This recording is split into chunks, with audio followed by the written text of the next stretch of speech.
Okay, so I want to take you back for a moment. Picture this.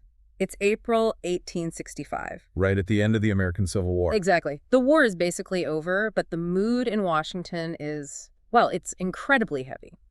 And inside the White House, President Abraham Lincoln is sleeping. Not peacefully. Not at all.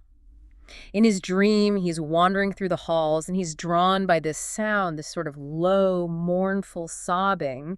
He goes from room to room, and he ends up in the East Room. And in the center of the room, there's a casket. A casket, guarded by soldiers. Yeah. So, in the dream, Lincoln asks one of the guards, who is dead in the White House? And the soldier just looks at him and says, the president. He was killed by an assassin. And that is, I mean, it's arguably the most famous story in the entire history of precognition, because just 10 days later, Lincoln was shot at Ford's Theater. It's the ultimate mic drop, isn't it? For anyone who believes in prophecy, that's the story you tell. It's the foundational myth. For sure. But we also know that for, the last 100 years, mainstream science has looked at stories exactly like that and just said, great story, coincidence. Total coincidence. The idea of precognition. Yeah. You know, the mind accessing the future, it was pushed to the absolute fringe.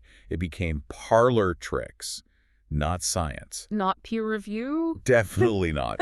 Because it violates the fundamental causality of the universe as we know it. I mean, the arrow of time moves forward. Causes precede effects. Always. And if the mind can access the future, that suggests the future is already, I don't know, transmitting data back to the present. Yeah. And that breaks.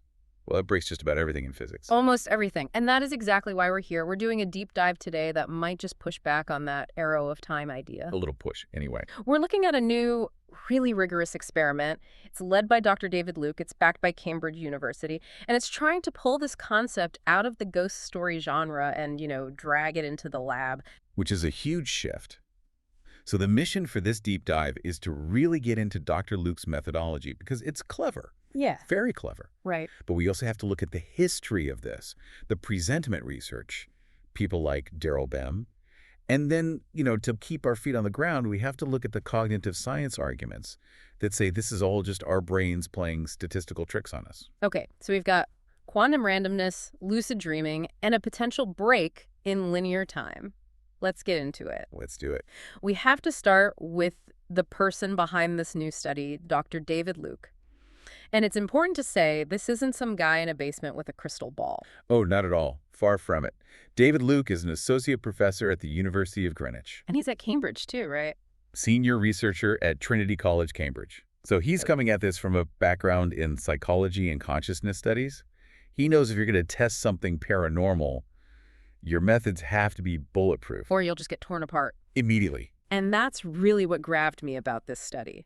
The design seems built to avoid that Texas sharpshooter fallacy. You mean where you shoot at a barn and then draw the target around the bullet holes? Exactly. This study flips that whole idea on its head. It does. It's the biggest problem in dream research. Normally you dream something vague, something happens later, and you just fit the dream to the event after the fact. Right. I dreamed of a bird and then I saw a plane. Close enough. Exactly. But Luke's study, he gets volunteers to keep these detailed dream journals, but the target they're trying to dream about, well, it doesn't exist yet. Okay, let's drill down on that. The future target. This is the core of it. It is. So participants are asked to set an intention before they go to sleep. They say, I want to dream about a target image that will be selected for me in the future. And the selection method is really important here. They're not just picking a card from a deck. No, and they're not using a standard computer algorithm either, because as you know, that's not truly random. It's pseudo-random. You've hit on the crucial detail. Most random numbers from a computer are just based on a predictable algorithm. But Luke's study uses a true random number generator, a TRNG. And that's based on quantum processes, like radioactive decay or something? Exactly. Things like atmospheric noise. Yeah. It's fundamentally unpredictable. There's no secret algorithm for the brain to somehow, hack. So the target is generated after the dream has already happened and been recorded. And time-stamped. So if a participant dreams of, say, a red classic car, and then 24 hours later the quantum generator spits out a picture of a red Ferrari, well, that's a data point that's very hard to just dismiss. And it's not the dreamer who decides if it's a match, right? Correct. They use independent judges who have no idea which dream goes with which target. They just rate the similarity. It's a double-blind setup. So if the hit rate is way above chance, you've Oh, got a real statistical anomaly. you have a problem for conventional physics, yes. Okay, but why focus on lucid dreamers? I mean, I get that they're the astronauts at the dream world. They know they're dreaming, but they're also pretty rare. Doesn't that make getting a big sample size really hard? It does. That's a definite risk. But the logic is all about the signal-to-noise ratio. Okay. Regular dreams are just chaos. They're disorganized. You forget them instantly. A lucid dreamer has control. They can literally stand in the dream and say, okay, show me the target. They are an active observer. So the theory is that if there is a signal coming from the future, it's probably really faint. Incredibly faint. So you need a conscious observer who can pick it out from all the noise of the subconscious. It's like trying to hear a whisper at a rock concert. You need someone who's actually trying to listen, not just getting thrown around in the mosh pit. That's a great way to put it. The lucid dreamer is the one wearing the noise-canceling headphones. So if Luke finds a hit rate that defies probability, this is actual evidence that information might travel backward in time. It would suggest that yes. But this isn't the first time we've seen data like this. We should probably talk about the elephant in the room, or maybe the porn in the room. We have to talk about Daryl Bem. We absolutely do. You can't have this conversation without talking about his Feeling the Future study from 2011. He was a big deal, right? A respected Cornell psychologist. Hugely respected, which is why when he published this paper in a top-tier journal, it caused a complete meltdown in the field of psychology. Because he claimed he found real evidence of presentiment. Yes, he ran 9 experiments, over 1,000 participants, and the most famous one involved showing people 2 curtains on a screen. They had to guess which one was hiding a picture. One was a blank wall, the other was an erotic image. An erotic image. And crucially, the computer randomly placed that image after the person made their guess. And what did he find? He found that people guessed the location of the erotic pictures at a rate that was slightly, but significantly, higher than chance. Something like 53% instead of 50. It's a small effect. Tiny. But the implication was massive. It suggested the future emotional rush of seeing the image was somehow rippling backward in time and influencing their choice. I remember this kicking off the whole replication crisis in psychology, because a ton of people tried to replicate his findings and couldn't. Well, it's a bit more complicated. Some couldn't, you're right. But some actually did. And since then, there have been meta-analyses that combine dozens of these studies. And the effect doesn't quite go away. It's weak, it's inconsistent, but it hangs around in the data. Like a ghost in the machine. Pretty much. And then you have someone like Julia Mossbridge, a cognitive neuroscientist who took it a step further. She looked at pure physiology, right? Not just guessing. Exactly. Anticipatory physiological activity. She analyzed studies and found that if you're about to see a really disturbing image, like a snake or a gun, your heart rate and your skin conductance, your sweat levels, they spike seconds before the computer has even selected the image to show you. That's the spidey sense part. That's the part that feels real. Your body is physically reacting to a trauma that hasn't actually happened yet. It suggests our nervous system might not experience time as a sharp line.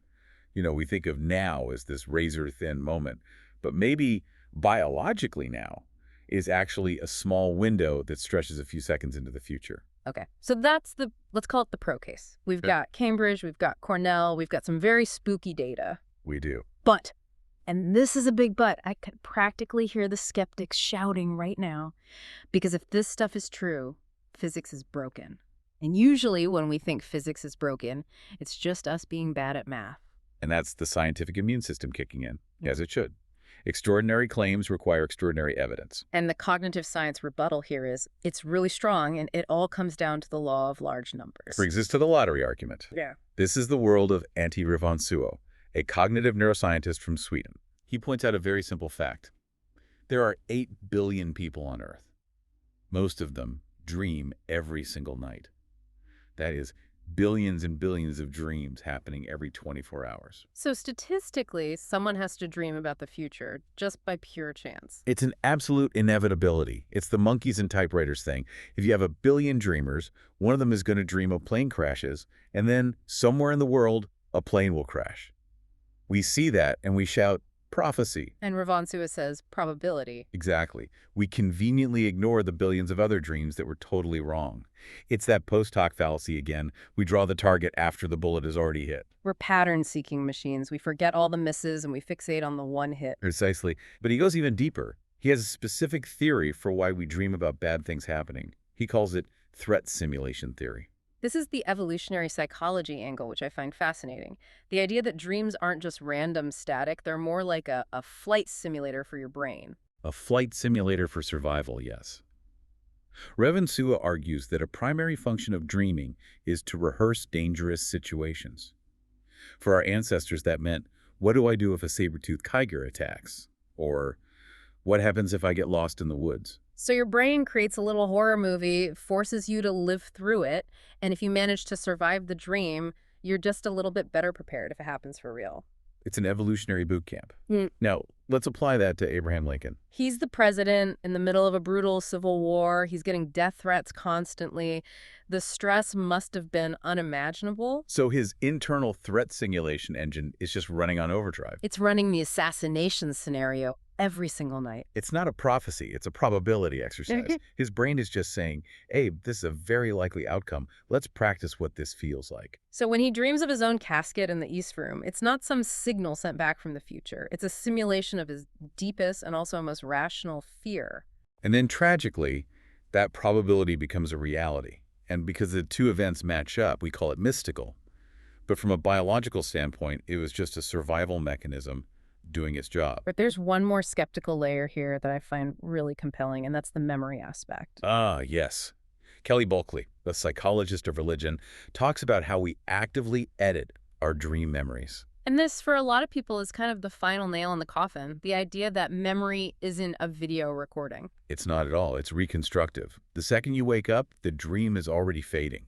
You grab onto these little fragments, a feeling, a color, a vague image, and your conscious brain frantically tries to weave a coherent story out of them. It's like a movie retcon, retroactive continuity. They change the backstory to make the new plot make sense. That's the perfect analogy. You dream of a car crash. The next day, you see a red car crash on the news. Your brain might just go back and update the file. Oh yeah, the car in my dream was red too. You're not lying. Your brain is just overwriting the data to make the story better. To make it make sense. So on one side, we have the believers with their true random number generators and their p-values saying, look, there's an anomaly here. And on the other, you have the skeptics with probability and evolutionary theory saying it's all just a simulation. That's the standoff. It is. Yeah. And the skeptic's argument is, it's cleaner, it fits our current model of the universe perfectly. But it doesn't quite explain away everything. It doesn't really explain Mossbridge's participants getting sweaty palms before the scary image appears. And it doesn't explain away the replications of Bem's work that actually did succeed. It leaves that little 1% of doubt. And that 1% is exactly where David Luke is working right now. And, even if the skeptics are 100% right, the implications are still kind of amazing. How so? Let's just assume threat simulation theory is completely correct. That means your brain is a supercomputer that spends all night running millions of probabilistic scenarios just to keep you alive. It turns the brain into a prediction engine, kind of like those data models that try to predict election outcomes, but it's organic. Exactly. And Bulkley argues that this function ramps up during times of uncertainty. That's why your dreams get so vivid during a crisis or a war. Your brain is just crunching all the data, trying to find the best path forward. Which brings me to a thought I had. I was reading about Luke's experiment, and I want to bounce this off you. Go for it. If the skeptics are right, and dreams are just a simulation, and if we can use lucidity to sort of wake up inside that simulation. Then could we? Could we essentially debug our own future? Debug the future. Tell me what you mean.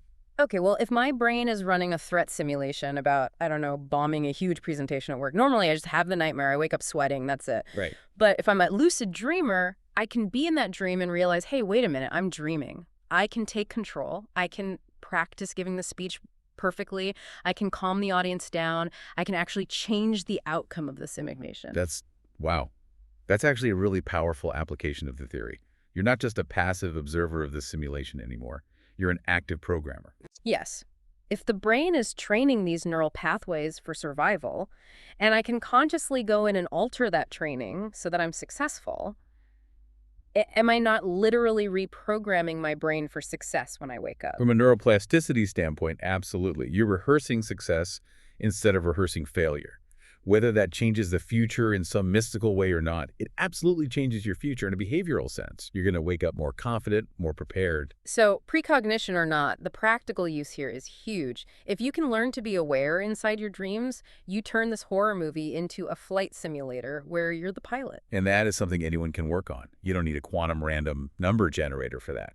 You just need to practice awareness. Right. So, where does that leave us? We have a Cambridge study that might just break physics, and we have a biological theory that makes us all sleeping supercomputers. I think it leaves us with a profound new respect for the dreaming mind. Whether it's reaching across time or just reaching across its own neural network, it's doing important work. It is processing the future. So tonight, if you find yourself wandering through a strange house or, I don't know, staring at a red Ferrari you don't own, Pay attention. write it down, date it.